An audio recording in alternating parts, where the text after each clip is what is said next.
ಊಟನೂ ನಮ್ದು ಎಣ್ಣೆನೂ ನಮ್ದು. ಬಿಜೆಪಿ ಪಕ್ಷ ಬಾರ್ ಜನತಾ ಪಾರ್ಟಿ. ರಾಜ್ಯ ಕಾಂಗ್ರೆಸ್ ಹಿಗ್ಗಾಮುಗ್ಗಾ ವಾಗ್ದಾಳಿ.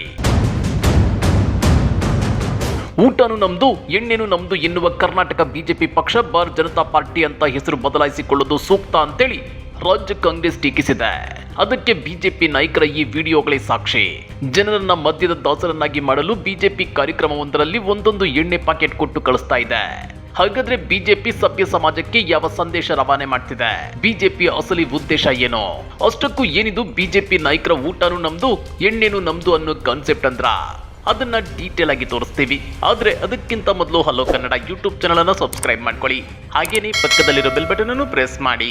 ಇಲ್ಲಿ ನೋಡಿ, ಸಾಲಾಗಿ ಬರ್ತಾ ಇರೋ ಜನರ ಕೈಗೆ ಒಂದೊಂದು ಓಟಿ ಪ್ಯಾಕೆಟ್ ಮತ್ತು ಪ್ಲಾಸ್ಟಿಕ್ ಗ್ಲಾಸ್ ಕೊಟ್ಟು ಕಳಿಸಲಾಗ್ತಿದೆ. ಇನ್ನ ಕೆಲವರ ಕೈಯಲ್ಲಿ ಬಿಯರ್ ಬಾಟಲಿಗಳು ಕೂಡ ಕಂಡು ಬರ್ತಾ ಇವೆ. ಅದು ಕೂಡ ಪುಕ್ಕಟ್ಟೆ ಮದ್ಯ ಕೊಟ್ಟು ಜನರು ಕುಡಿದು ತೂರಾಡೋಕೆ ಎಂಕರೇಜ್ ಮಾಡಲಾಗ್ತಿದೆ. ಇಂಥ ಒಂದು ದೃಶ್ಯ ಕಂಡು ಬಂದಿದ್ದು ಬೇರೆಲ್ಲೂ ಅಲ್ಲ, ಚಿಕ್ಕಬಳ್ಳಾಪುರ ಲೋಕಸಭಾ ಕ್ಷೇತ್ರದ ಸಂಸದ ಕೆ ಸುಧಾಕರ್ ಅಭಿನಂದನಾ ಸಮಾರಂಭದಲ್ಲಿ. ಕಳೆದ ಭಾನುವಾರ ನಡೆದ ಈ ಕಾರ್ಯಕ್ರಮದಲ್ಲಿ ಮದ್ಯ ಬಾಡೂಟಕ್ಕೆ ಜನ ಮುಗಿಬಿದ್ದಿದ್ದು, ಈ ಕುರಿತ ವಿಡಿಯೋಗಳು ಸಾಮಾಜಿಕ ಜಾಲತಾಣಗಳಲ್ಲಿ ಫುಲ್ ವೈರಲ್ ಆಗ್ತಿವೆ. ಅಷ್ಟೇ ಅಲ್ಲ, ಸಾರ್ವಜನಿಕ ವಲಯದಲ್ಲಿ ತೀವ್ರ ಟೀಕೆಗಳು ವ್ಯಕ್ತವಾಗ್ತಿವೆ. ಹೌದು ವೀಕ್ಷಕರೇ, ನೆಲಮಂಗಲದ ಹೊರವಲಯದಲ್ಲಿ ಅಭಿನಂದನಾ ಸಮಾರಂಭ ಆಯೋಜಿಸಲಾಗಿತ್ತು. ಸಮಾರಂಭಕ್ಕೆ ಆಗಮಿಸಿದ್ದ ಜನರಿಗಾಗಿ ಭರ್ಜರಿ ಬಾಡೂಟ ವ್ಯವಸ್ಥೆ ಮಾಡಲಾಗಿತ್ತು. ಹಾಗೇನೆ ಬಗೆ ಬಗೆಯ ಬಾಡೂಟ ಖಾದ್ಯಕ್ಕಾಗಿ ಜನರ ನೂಕುನುಗ್ಗಲು ಏರ್ಪಟ್ಟಿತ್ತು. ಸಮಾರಂಭಕ್ಕೆ ಬಂದಿದ್ದ ಕಾರ್ಯಕರ್ತರಿಗೆ ಬಾಡೂಟದ ಜೊತೆಗೆ ಮದ್ಯವನ್ನು ಕೂಡ ನೀಡಲಾಗಿತ್ತು. ಎಣ್ಣೆ ಪಡೆದುಕೊಳ್ಳಲು ಜನರ ನೂಕುನುಗ್ಗಲು ಏರ್ಪಟ್ಟಿತ್ತು. ಈ ವೇಳೆ ಜನಸಂದಣಿಯನ್ನು ನಿಯಂತ್ರಿಸಲು ಪೊಲೀಸರು ಹರಸಾಹಸ ಪಟ್ಟಿದ್ದಾರೆ. ನೆಲಮಂಗಲ ಬಿಜೆಪಿ ಅಧ್ಯಕ್ಷ ಜಗದೀಶ್ ಚೌಧರಿ ಪ್ರಾಯೋಜಕತ್ವದಲ್ಲಿ ನಡೆದ ಕಾರ್ಯಕ್ರಮದಲ್ಲಿ ಮಾಂಸಾಹಾರ, ಬಿಯರ್, ಗಟ್ಟಿ ಮದ್ಯದ ಪ್ಯಾಕೆಟ್ಗಳನ್ನು ವಿತರಿಸಲಾಗಿದೆ. ಈ ಸಮಾರಂಭದ ಸಂಘಟಕರು 10,000ದಿಂದ 15,000 ಜನರು ಬರಬಹುದು ಅಂತ ನಿರೀಕ್ಷೆ ಮಾಡಿದ್ರು. ಆದ್ರೆ 60,000ಕ್ಕೂ ಹೆಚ್ಚು ಜನ ಸೇರಿದ್ರು. ನಿರೀಕ್ಷಿತ ಸಂಖ್ಯೆಯೇ ಆಗಿದ್ರು ಜನಸಂದಣಿಯನ್ನು ನಿಯಂತ್ರಿಸುವುದು ಪೊಲೀಸರಿಗೆ ಕಷ್ಟವಾಗಿತ್ತು. ಕಾರ್ಯಕ್ರಮದಲ್ಲಿ ವಿಧಾನಸಭೆ ವಿರೋಧ ಪಕ್ಷದ ನಾಯಕ ಆರ್ ಅಶೋಕ್, ಮಾಜಿ ಶಾಸಕ ನಾಗರಾಜು, ಜೆಡಿಎಸ್ನ ಮಾಜಿ ಎಂಎಲ್ಸಿ ಇ ಕೃಷ್ಣಪ್ಪ ಕೂಡ ಭಾಗವಹಿಸಿದ್ದು ಕಂಡು ಬಂದಿತ್ತು. ಘಟನೆ ಕುರಿತು ಪ್ರತಿಕ್ರಿಯೆ ನೀಡಿರುವ ಸಂಸದ ಕೆ ಸುಧಾಕರ್ ಅವರು, ಮದ್ಯ ವಿತರಣೆ ಬಗ್ಗೆ ನನಗೆ ಗೊತ್ತಿಲ್ಲ, ಇಂತಹದ್ದನ್ನ ನಾನು ಪ್ರೋತ್ಸಾಹಿಸೋದು ಇಲ್ಲ. ಕಾರ್ಯಕ್ರಮದಲ್ಲಿ ಭಾಗವಹಿಸಿದ್ದವರು ಎಲ್ಲೋ ಮದ್ಯವನ್ನ ಖರೀದಿಸಿದ್ದು ಅದನ್ನ ಸ್ಥಳಕ್ಕೆ ತಂದಿರಬಹುದು ಅಂತ ಹೇಳಿದ್ದಾರೆ. ಈ ನಡುವೆ ಸಾಮಾಜಿಕ ಜಾಲತಾಣ ಎಕ್ಸ್ ನಲ್ಲಿ ಪೋಸ್ಟ್ ಮಾಡಿರುವ ಆರೋಗ್ಯ ಸಚಿವ ದಿನೇಶ್ ಗುಂಡೂರಾವ್ ಅವರು ಡಾಕ್ಟರ್ ಕೆ ಸುಧಾಕರ್ ಅವರನ್ನ ಟೀಕಿಸಿದ್ದಾರೆ. ಹೇಳೋದೊಂದು, ಮಾಡೋದು ಇನ್ನೊಂದು, ನಂಬುವುದು ಹೇಗೋ ಕಾಣೆ. ರಾಜ್ಯ ಡೆಂಗ್ಯೂ ಪೀಡಿತವಾಗಿರುವಾಗ ಬಿಜೆಪಿ ನಾಯಕರು ಮದ್ಯ ಹಂಚಿಕೆಯಲ್ಲಿ ನಿರತರಾಗಿದ್ದಾರೆ.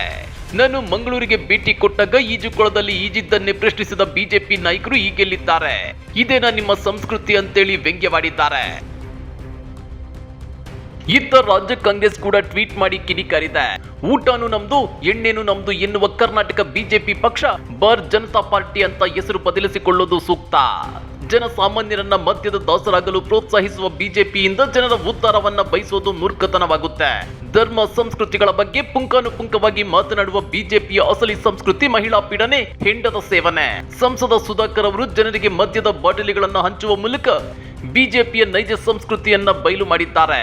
ಸಾರ್ವಜನಿಕರಿಗೆ ಎಚ್ಚರಿಕೆ, ಮದ್ಯಪಾನ ಆರೋಗ್ಯಕ್ಕೆ ಹಾನಿಕರ, ಬಿಜೆಪಿ ದೇಶಕ್ಕೆ ಹಾನಿಕರ ಅಂತೇಳಿ ರಾಜ್ಯ ಕಾಂಗ್ರೆಸ್ ಟೀಕಿಸಿದೆ.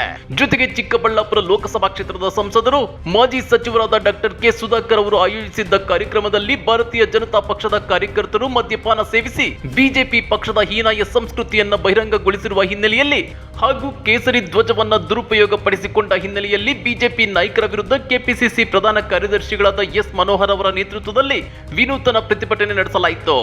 ಆ ಫೋಟೋಗಳು ಕೂಡ ಇದೀಗ ಸಾಮಾಜಿಕ ಜಾಲತಾಣಗಳಲ್ಲಿ ವೈರಲ್ ಆಗ್ತಿವೆ.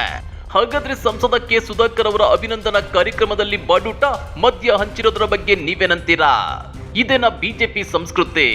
ಕಮೆಂಟ್ ಮಾಡಿ, ವಿಡಿಯೋ ಲೈಕ್ ಮಾಡಿ, ಶೇರ್ ಮಾಡಿ.